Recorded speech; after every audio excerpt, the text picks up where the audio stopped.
Welcome to the story. Don't forget to like, subscribe, and support me. The wind howled over the charred remains of Havenfall, once a prosperous human town nestled in the heart of the valley. Now it was little more than a smoldering wasteland, caught between the eternal flames of the Flameborn and the unrelenting cold of the Frostkin. President Emma Calloway surveyed the devastation from a distance, her heart heavy with grief, her mind racing with possibilities. Her people had endured this conflict for far too long, forced to live in the shadows of two warring races, their lives reduced to little more than collateral damage.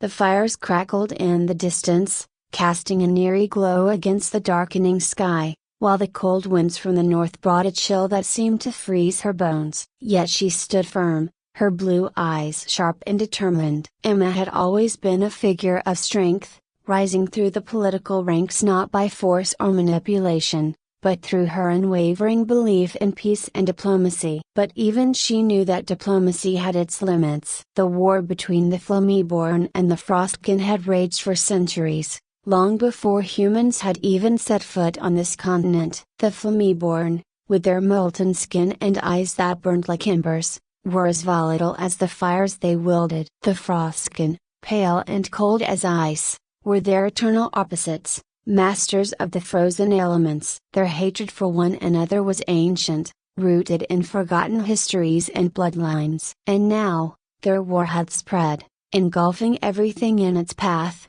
including the fragile human settlements that dotted the landscape. Emma's advisors had urged her to strengthen the human defenses, to focus on survival rather than intervention. But Emma knew better. If this war continued, there would be no survival. The continent was dying, its lands scorched and frozen in equal measure, and humanity was being slowly crushed between the two elemental titans. She had seen enough of her people suffer, enough of her villages burn or freeze, enough lives lost to the senseless conflict. No, there had to be another way. With a deep breath, Emma turned away from the devastation and strode toward the waiting council. They were gathered around a makeshift table, their faces grim and wary, reflecting the weight of the decisions they were about to make. "Madam President," General Hawk began, his voice gruff. "The reports are clear. The Flameborn have advanced southward. If they keep this pace,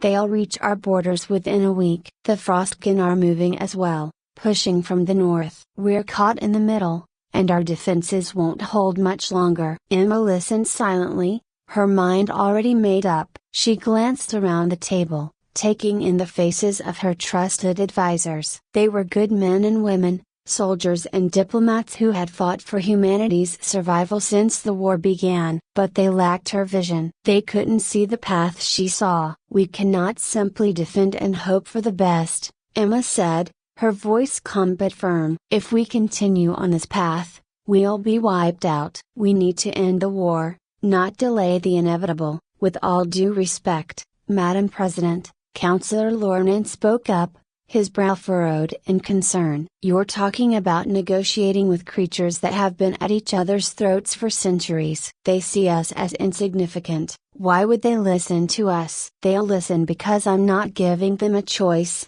Emma replied. "I'm going to negotiate directly with the Flameborn and the Frostkin. If we can broker peace between them, we can stop this war before it destroys everything." The room fell silent. General Hawk was the first to break it. "That's madness," he said, shaking his head. "You're talking about walking into enemy territory. The Flameborn will burn you alive before you can say a word, and the Frostkin won't be any more welcoming. It's suicide." Emma met his gaze, unflinching. "If we do nothing, we're already dead." There was a long pause as the weight of her words settled over the room. Finally, Lornan spoke again, his voice quieter now. "What if they refuse? What if they don't want peace?" Emma sighed softly. "Then I'll make them want it. I'll remind them that this war is costing them more than they realize. I'll remind them that there's more to lose than just their pride." The council exchanged uneasy glances,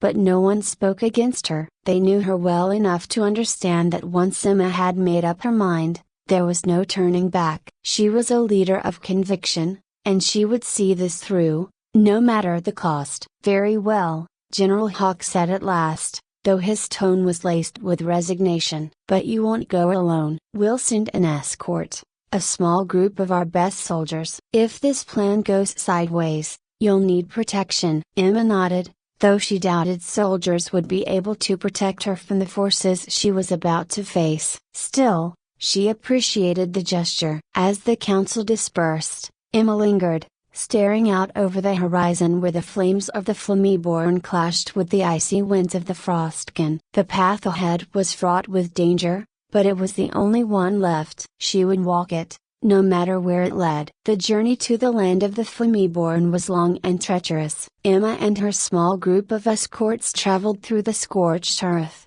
the air thick with ash and the scent of burning wood. The Flameborn lands were a hostile place, dominated by volcanoes and rivers of molten lava that snaked across the landscape like fiery veins. The heat was oppressive, and the very ground beneath their feet seemed to pulse with the heartbeat of the planet itself. Her soldiers were uneasy, their hands never far from their weapons. They were trained for combat, for defending their president from external threats. But this was different. They were walking into the heart of enemy territory, and they knew that no amount of steel would protect them from the power of the Flameborn.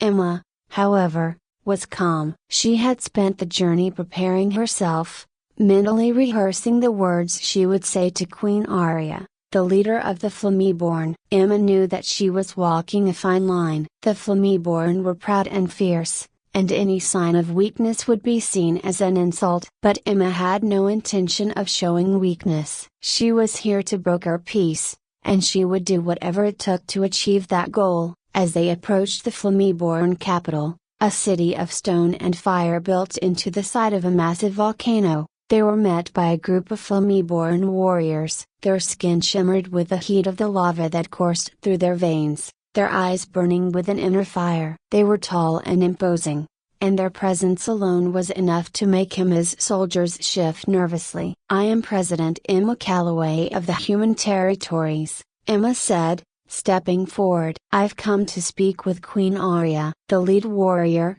his molten eyes scanning her with a mixture of curiosity and disdain, spoke in a voice that crackled like embers. "You are bold, human, to walk into our lands uninvited." "I'm here to prevent further bloodshed," Emma replied evenly. "Take me to your queen." There was a tense silence as the Flameborn warrior regarded her, the heat radiating from his body like the sun itself. Finally, he nodded. "Very well. But if you fail, you will burn." Emma held his gaze, unflinching. "I won't fail." They were escorted through the city, past towering columns of flame and rivers of molten lava that flowed like blood through the streets. The Flameborn were everywhere, their eyes following Emma and her soldiers with thinly veiled hostility. It was clear that humans were not welcome here, and yet Emma walked with her head held high, her resolve unshaken. At last, they reached the throne room of Queen Arya, a massive chamber carved into the heart of the volcano itself. The air was thick with heat,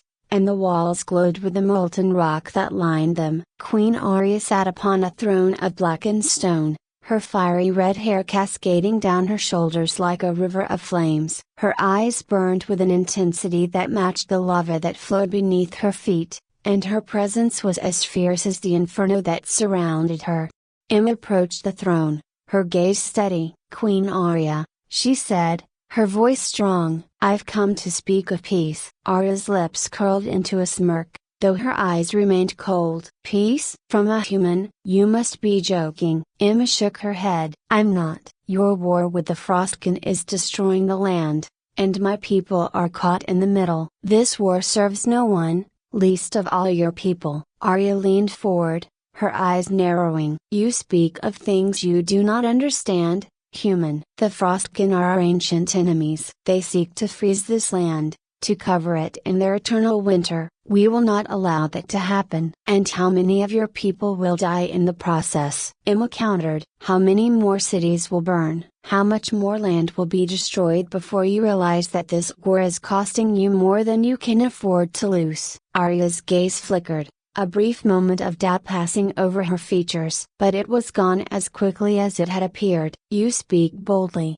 human. But words alone will not sway me. Emma took a step closer, her eyes locked on Arya's. Then let me prove it to you. Let me speak to the Frostkin. If I can broker a peace between your two races, we can end this war before it destroys everything. Give me that chance, and I promise you, it will be worth it. There was a long pause as Arya considered her words. Finally, she nodded, though her expression remained guarded. Very well. But know this, human, if you fail, you will burn. Emma breathed a sigh of relief as Queen Arya agreed, though she didn't allow herself to relax. The Queen's warning hung in the air, as heated as the molten lava coursing through the walls. Arya's people were known for their volatile temper, and Emma had no illusions about the precariousness of her situation. This was only the beginning. Her real challenge lay ahead, in the icy lands of the Frostkin. The journey north was grueling. The air grew colder with every mile,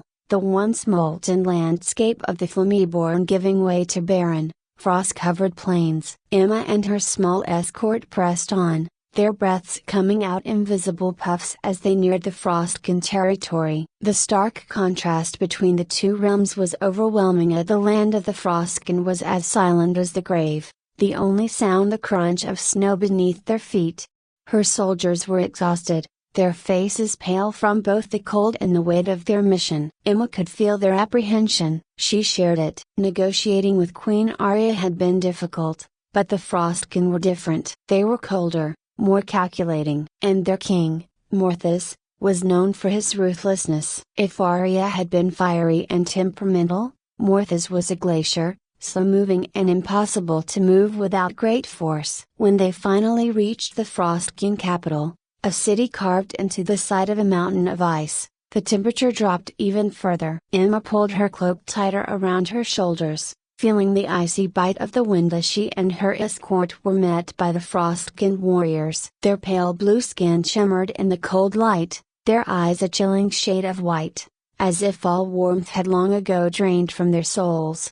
I am President Emma Calloway, she said, stepping forward, her voice steady despite the cold seeping into her bones. I seek an audience with King Morthos. The lead warrior, his face expressionless, nodded curtly. Follow. They were led through the towering ice structures of the city, past silent crowds of Frostkin who stared at them with an unsettling stillness. Emma felt the weight of their eyes but kept her head high. The Frostkin lands were harsh, but Emma wasn't here to be intimidated by the cold. She was here to save her people. At last, they reached the throne room, a massive hall of ice that gleamed with an otherworldly light. King Morthos sat on his throne, his form as imposing as the mountains themselves. His face was a mask of indifference, his icy blue eyes staring down at Emma with a coldness that made Queen Arya's fire seem welcoming by comparison. Emma approached, her footsteps echoing in the cavernous hall. She could feel the cold emanating from Morthos, as if the very air around him was frozen. Yet she didn't falter. She had faced fire. Now, she would face the cold. King Morthos, she began, her voice steady. I've come to speak of peace. Morthos regarded her for a long moment, his expression unreadable. Then, in a voice as cold and unyielding as the ice itself, he spoke. Peace is a concept for those who do not understand war. And you, human, understand nothing of war. Emma met his gaze, her own unflinching. I understand that this war is killing my people. That it's killing your people, too. I understand that if it continues, there will be nothing left for any of us. Morthos's lips curled into a faint, humorless smile. You think this war concerns you, human? You are a child caught between titans. What happens to your kind is of no concern to me. Then let me make it your concern,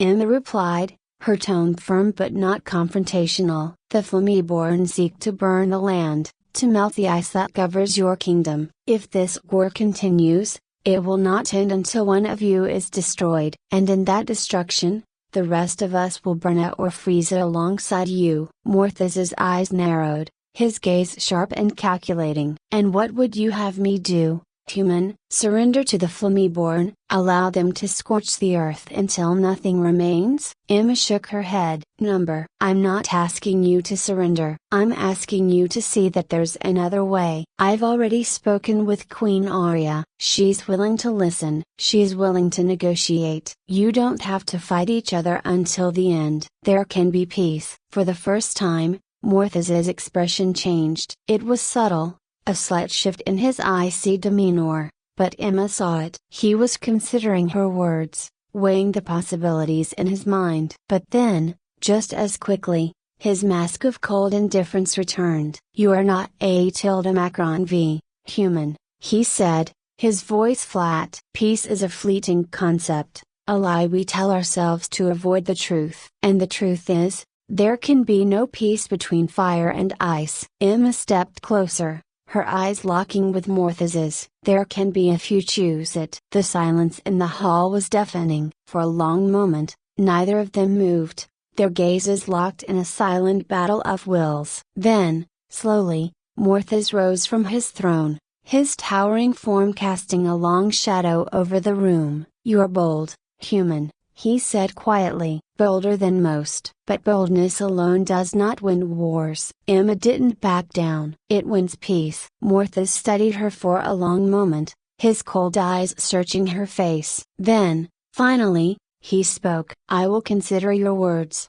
he said, his voice low. But know Thesa, if the Flameborn betray us, if they seek to destroy what we have built, I will show no mercy, and neither will my people. Emma nodded. I understand. But I believe that this can work. I believe that together, we can stop this war before it destroys everything. Morthez gave her a curt nod, then turned away, his massive form disappearing into the shadows of the icy hall. Emma let out a breath she hadn't realized she was holding. It wasn't a victory. Not yet. But it was a start. The battlefield was a place of eerie quiet. Emma stood at the edge of the valley, the cold wind whipping through her hair, the distant flicker of flames on the horizon a reminder of the delicate balance she had brokered. Behind her, the human soldiers waited, their faces a mixture of fear and hope. Ahead, the armies of the Flameborn and Frostkin stood poised for battle, their warriors lined up in perfect rows, each side waiting for a signal that could ignite the final, cataclysmic conflict. Emma stood alone between them, a single figure dwarfed by the sheer magnitude of the forces surrounding her. She had done everything she could. She had spoken to Queen Aria, to King Morthez, had convinced them both that peace was possible. But now, standing in the cold air, she realized that words alone might not be enough. The ground trembled as the two armies began to move. Emma's heart pounded in her chest as the Flameborn's fiery ranks marched forward, their bodies glowing with the heat of their power. From the north, the Frostkin advanced, their ice-encrusted armor gleaming in the pale light of dawn. Emma raised her hands, her voice ringing out across the battlefield. Stop. For a moment, the world seemed to freeze. Both armies halted, their eyes turning toward the lone human standing between them. Emma felt the weight of their stares, felt the cold gaze of Morthez and the fiery glare of Aria upon her. I've come to bring peace, she said, her voice steady, though her heart raced. But peace can only come if both sides are willing to lay down their arms. The silence that followed her words was deafening. Then, slowly, Queen Aria stepped forward, her molten eyes burning into Emma's. And what would you have us do, human? Surrender to the Frostkin? Give up everything we fought for? No, Emma replied. I'm asking you to see that this war has cost you more than you've gained. It's cost you lives, it's cost you land, and it will continue to cost you until there's nothing left. Both of you. King Morthez stepped forward now, his icy gaze locked on Aria. The human speaks truth, though it's bitter to hear. This war has cost us both. But you are the one who must decide if it will end. Aria's eyes flickered with anger, but Emma saw the hesitation beneath the fire. She saw the doubt that had been planted, the uncertainty that had taken root. And in that moment, Emma knew what she had to do. Stepping forward, she turned to face both armies, her voice ringing out across the battlefield. If this war continues, It will not just be fire and ice that are destroyed. Humanity will be caught in the flames, frozen in the cold. But if you stop now, if you choose peace, we can rebuild. Together, Arya and Morthos exchanged a long, tense glance. Emma held her breath, her heart pounding in her chest. Then, slowly, Arya lowered her sword. Morthos followed suit, his icy blade disappearing into the frost. Emma exhaled in relief, a wave of emotion washing over her. She had done it. She had stopped the war. But even as the armies began to disperse, she felt a strange sense of unease. Something wasn't right. The ground beneath her feet began to tremble, and a sudden surge of heat and cold collided in the air around her. Emma's eyes widened as she realized what was happening. The powers of fire and ice were too strong, too ancient to be so easily stopped. The energy between the two forces was building, swirling around her in a chaotic storm of flames and frost. Without thinking, Emma stepped forward, her heart racing. She had to do something. She had to stop this. With a cry, she raised her hands, calling out to the leaders of both armies, "Stop this, please!" But it was too late. The forces of fire and ice collided, a blinding flash of light engulfing the battlefield. Emma felt the heat and cold surge through her, felt her body pulled into the swirling storm. And then, everything went black.